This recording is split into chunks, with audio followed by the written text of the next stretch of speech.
Bibanka déambulait dans l'aéroport, confiante, se déhanchant comme une femme comblée. Dans l'avion, elle recommença, insouciante, savourant les escaliers. Soudain, l'hôtesse de l'air l'attrapa et la traîna dans l'allée. Puis, sans prévenir, elle la poussa hors de l'appareil. Bibanka hurla et se réveilla en sursaut, haletante, le cœur battant très fort. Ce n'était qu'un rêve, mais les rêves ne surgissent pas de nulle part. Et celui-ci était un avertissement. La ville de Lagos ne dormait jamais. Des panneaux publicitaires illuminaient le ciel nocturne. Les visages des nouvelles reines de Nollywood s'y affichaient en grand, souriantes, rayonnantes, voluptueuses et parfaites. Mais aucun de ces visages n'était celui de Bibanka. Des années auparavant, Bibanka, affectueusement surnommée B, était la coqueluche de l'industrie. Ses films affichaient complets, ses affiches ornaient la ville et tout le monde rêvait d'être comme elle. Mais au fil des ans, l'industrie a changé. Un nouveau standard de beauté est apparu. Taille de guêpe, hanches généreuses et une perfection digne d'Instagram. Les producteurs recherchaient des silhouettes en 8. Les marques voulaient des influenceuses au physique avantageux. Même les collègues de bébé avaient fait des relookings, revenant de cliniques privées avec des silhouettes transformées et une notoriété renouvelée. Pendant ce temps, bébé, assise dans son appartement, faisait défiler leur vie idyllique sur les réseaux sociaux. Chaque publication lui rappelait ce qu'elle avait perdu. Une notification apparut. Un de ses vieux films était en tendance, mais le commentaire la blessa. Elle avait pourtant tout donné cette année-là, mais maintenant, son heure était passée. Maintenant, les femmes qui couvrent l'écran sont là, je vous en prie. Comme si cela ne suffisait pas, son agent appela peu après. Ils ont choisi Tchou. Ils ont dit qu'ils voulaient quelqu'un de plus jeune et avec des courbes. Puis la communication fut coupée et un silence pesant s'installa. Le soleil se couchait lorsque bébé quitta l'audition. C'était du jamais vu. Le producteur ne l'avait même pas regardé 2 fois. Son regard était rivé sur une nouvelle actrice à la silhouette en sablier. Bébé regagna sa voiture, le cœur lourd. La circulation de Lagos l'encerclait, mais les mots des producteurs résonnaient dans sa tête. Nous cherchons quelqu'un de plus actuel. Ses mains tremblaient sur le volant. Elle remarqua à peine la voiture déviée de sa voie avant le choc. Un crissement de métal. Sa voiture percuta un poteau et s'immobilisa. Quand elle ouvrit les yeux, les lumières vives de l'hôpital l'aveuglèrent. Sa tête retomba. Une infirmière vérifia sa perfusion puis s'éloigna. Les heures passèrent, pas d'appel, pas de message, pas de collègues, pas d'amis, pas même son agent. Elle fixa le plafond, réalisant la douloureuse vérité de ce milieu. Une fois les projecteurs éteints, tout le monde disparaît. Le lendemain matin, elle sortit de l'hôpital en boitant, seule. Son téléphone restait désespérément silencieux. Elle passa devant un panneau publicitaire où une nouvelle actrice posait avec assurance en couverture. Bébé s'éloigna tristement. Elle était épuisée. Épuisée de perdre des rôles, épuisée d'être ignorée, épuisée de voir les autres réussir pendant qu'elle disparaissait. Si le monde veut des courbes, alors il en aura. Et c'est avec cette décision silencieuse et désespérée que commença son chemin vers la gloire. Bébé conduisit dans la nuit humide de Lagos. Son esprit était vide jusqu'à ce qu'elle se retrouve garée devant l'adresse indiquée sur la carte de visite qu'elle avait reçue quelques jours plus tôt. Une clinique de régénération corporelle. Elle resta un instant assise dans la voiture, fixant la carte. Son instinct lui murmurait « Rentre chez toi ». Mais rentrer chez soi, c'était synonyme de silence. Rentrer chez soi, c'était synonyme d'échec. Rentrer chez soi, c'était synonyme de disparition. Elle prit une inspiration tremblante, se ressaisit et sortit de la voiture. La clinique était petite mais magnifique. Des murs blancs, des touches dorées et une douce lueur lui conféraient une atmosphère presque irréelle. À l'intérieur, bébé rencontra une réceptionniste dont la beauté était si saisissante qu'elle semblait presque artificielle. Sa peau était éclatante, sa taille incroyablement fine et ses hanches galbées comme une œuvre d'art. « Bonsoir », dit la réceptionniste avec un sourire parfait. « Avez-vous un rendez-vous ?»« Non », répondit bébé. « Je suis arrivée par hasard. » Le sourire de la femme se figea. « Je suis désolée, le docteur Barr ne reçoit que les patients sur rendez-vous. Vous pouvez revenir demain. » Elle s'interrompit au milieu de sa phrase lorsqu'un homme entra dans la salle d'attente. Grand, calme, avec une assurance troublante. « Bibanka !» dit-il d'une voix pâteuse. Bébé cligna des yeux. « Oui !» répondit-il en tendant la main. « Je suis le docteur Barr. Veuillez me suivre. » La réceptionniste s'écarta aussitôt, presque trop vite. Bébé suivit le docteur dans son bureau. « Alors ?» commença le docteur Barr. « Qu'est-ce qui attire Nollywood dans ma clinique ?» Bébé hésita, puis se confia entièrement. Elle raconta comment les rôles lui échappaient, comment les femmes voluptueuses dominaient l'industrie et comment elle ne pouvait plus rivaliser. Mais elle ajouta doucement « Je ne veux pas de chirurgie, je ne veux pas me faire opérer, je veux autre chose, peut-être des médicaments, des injections, n'importe quoi qui puisse sublimer ma beauté et me donner une silhouette parfaite, surtout… » Sa voix baissa. Des fesses plus rebondies et parfaites. Le docteur Barr la fit taire. « Êtes-vous sûre de vouloir cela ?»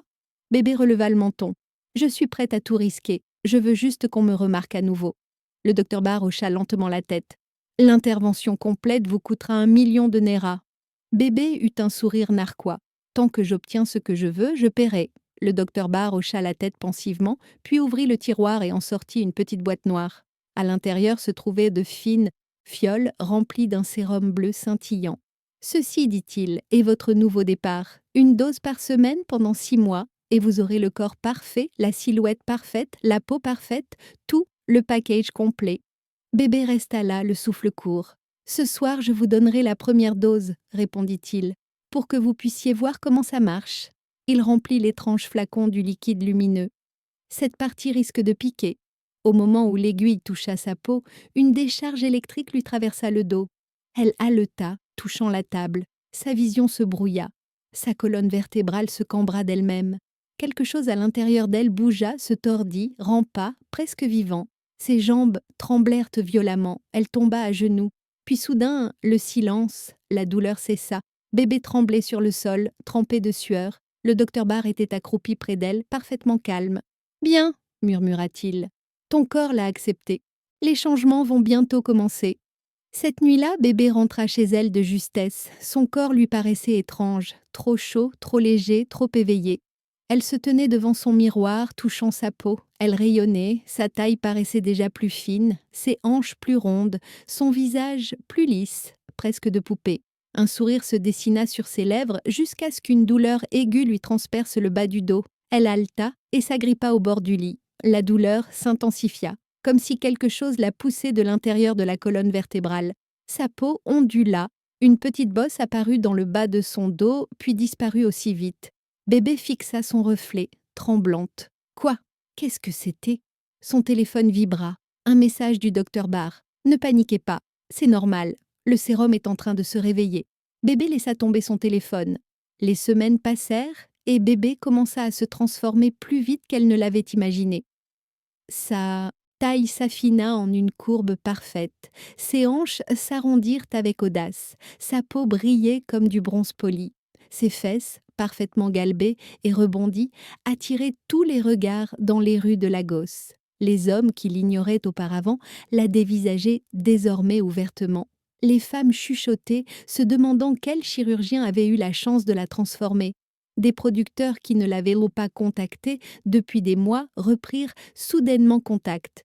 Bébé était de retour, son Instagram explosa. Ses vidéos devinrent virales. Sa confiance en elle revint comme une couronne perdue. Mais dans les moments de calme, lorsqu'elle se déshabillait, elle voyait la vérité. Une fine ligne dans le bas de son dos s'accentuait chaque semaine. Une petite crête dure sous sa peau. Parfois, elle tressautait, lui donnant des frissons. Parfois, elle bougeait toute seule. Et la nuit, dans le silence, elle pouvait l'entendre. Un petit tapotement rythmé à l'intérieur d'eux. Sa colonne vertébrale comme une queue qui grandit en attendant. Au début, bébé l'ignora. Après tout, elle était parfaite, et la perfection a toujours un prix. Un après-midi, pendant le tournage d'une courte publicité, une secousse soudaine lui traversa l'échine. Elle chancela, elle faillit tomber. Le directeur cria « Quoi ?» Mais bébé esquissa un sourire forcé, faisant comme si de rien n'était. Elle courut aux toilettes et, devant le miroir, souleva son chemisier. La crête dans le bas de son dos avait grossi et s'était assombrie, comme un os fin qui menaçait de percer. Son cœur s'emballa et la panique la saisit.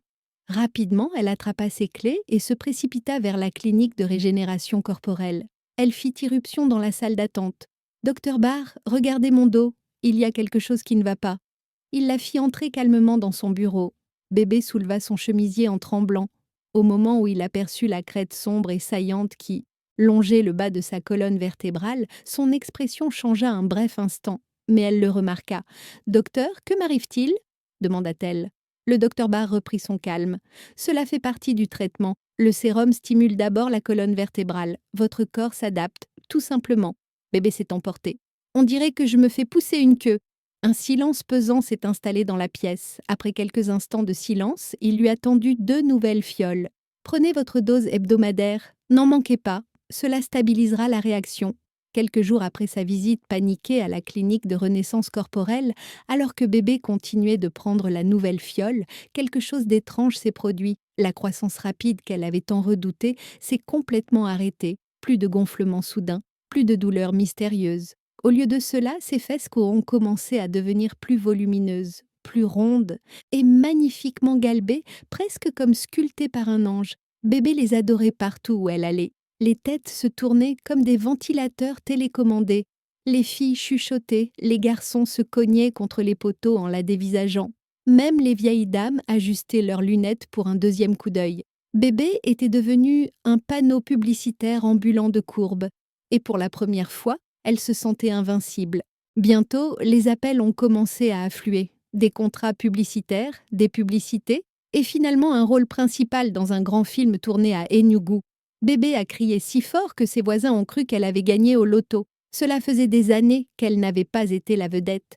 Elle fit ses valises sur le champ, robe de créateur, perruque neuve, et, bien sûr, les fioles de sérum. À l'aéroport, les gens se retournaient sur son passage. Une femme donna même un coup de coude à son mari, mais bébé se contenta de sourire et de les dépasser. Bébé se pavanait dans l'aéroport comme une superstar, s'asseyant pour attendre son tour.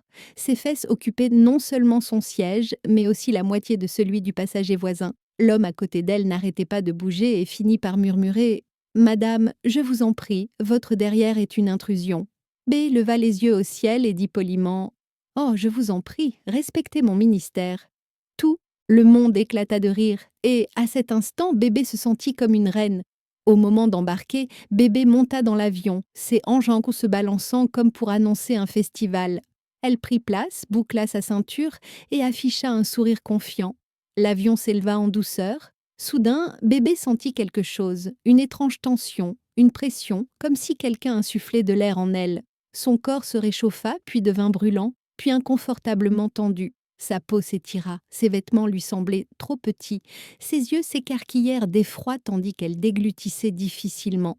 Quelque chose n'allait pas. Rapidement, elle détacha sa ceinture, mais la pression continuait d'augmenter, surtout au niveau des fesses. Elle se remua sur son siège, puis murmura « Ah, qu'est-ce qui m'arrive encore ?» Des gouttes de sueur perlèrent sur son front. Sans perdre une seconde, elle se leva d'un bond, serrant les passagers. Ses fesses généreuses frôlaient les visages, tandis qu'elle se dirigeait vers le fond de l'avion. Un homme cria « C'est quoi ce harcèlement ?» Tandis qu'elle se précipitait dans l'allée, son postérieur se mit à vibrer, presque à pulser. Un homme haleta « Madame, le derrière est comme un générateur en panne. » Bébé leva les yeux au ciel et continua d'avancer. Elle n'était qu'à 3 pas de la porte des toilettes quand c'est arrivé. Boum! Ses fesses ont explosé comme un ballon trop gonflé. Du sang et du liquide ont giclé dans l'allée, éclaboussant les visages horrifiés des passagers. Bon sang, qu'est-ce que c'est? Mon Dieu, mes yeux, mes yeux! Les passagers ont crié. Un enfant a crié. Maman! Les fesses de bébé avaient explosé. L'hôtesse de l'air s'est figée. L'une s'est évanouie, une autre a crié « Urgence médicale !» Faible et tremblante, elle s'est effondrée au sol. Une flaque de liquide s'étala sous elle. La silhouette parfaite pour laquelle elle s'était tant battue s'était littéralement déchirée en plein vol. Quelques minutes plus tard, l'avion a effectué un atterrissage d'urgence. Dès que l'appareil a touché le sol, les ambulanciers d'Écosse déjà là. Bébé, inconsciente, ensanglantée, respirant à peine, a été sortie de l'avion sur une civière. Les passagers ont assisté à la scène sous le choc. Ella Scarroll a été transportée d'urgence à l'hôpital. Mais tandis que bébé gisait silencieuse sous les lumières de l'hôpital, le monde extérieur s'est enflammé. En quelques minutes, quelqu'un qui avait filmé le chaos l'a mise en ligne. Twitter s'est enflammé en un rien de temps. Les blogs titrés « Une actrice de Nollywood populaire se fait exploser les fesses en plein vol ». Les influenceurs des réseaux sociaux ont fait des blagues, des sketchs et des articles. Ces anciennes vidéos d'audition sont devenues virales, avec des commentaires du genre « Alors c'est elle, la fille d'aux fesses de l'avion ». Son nom est devenu le sujet de conversation le plus important du pays. Même les blogs internationaux s'en sont emparés. On riait, on se moquait, on critiquait, mais tout le monde en parlait. Pendant ce temps, bébé se battait pour sa vie à l'hôpital. Après une semaine entière de coma, les yeux de bébé s'ouvrirent lentement. Le silence régnait dans la pièce, des machines bipaient à côté d'elle. Une infirmière s'exclama, haletante, « Elle est réveillée !» Les médecins accoururent. Les larmes lui montèrent aux yeux lorsqu'elle réalisa qu'elle avait survécu à l'explosion qui aurait pu tuer tous les passagers de l'avion. Lorsqu'elle tint enfin le téléphone, elle vit les informations, les commentaires, les moqueries, les marques de sympathie. Son cœur se brisa. Mais étrangement, elle ressentit aussi du soulagement. Elle était vivante. Et pour la première fois depuis longtemps, elle vit la vérité. Bébé avait compris que la beauté acquise dans le désespoir ne pouvait apporter la paix. Tenter de se conformer à l'illusion de la société avait failli la détruire. Alors, elle fit un vœu. Si le monde doit m'aimer, il m'aimera tel que je suis. Et s'il ne le fait pas, je m'aimerai suffisamment pour rester en vie. C'est ainsi que la plus grande honte de bébé se transforma en sa plus grande révélation. Un rappel que l'amour de soi sauve et que la haine de soi détruit. Aimez-vous avant de vous détruire.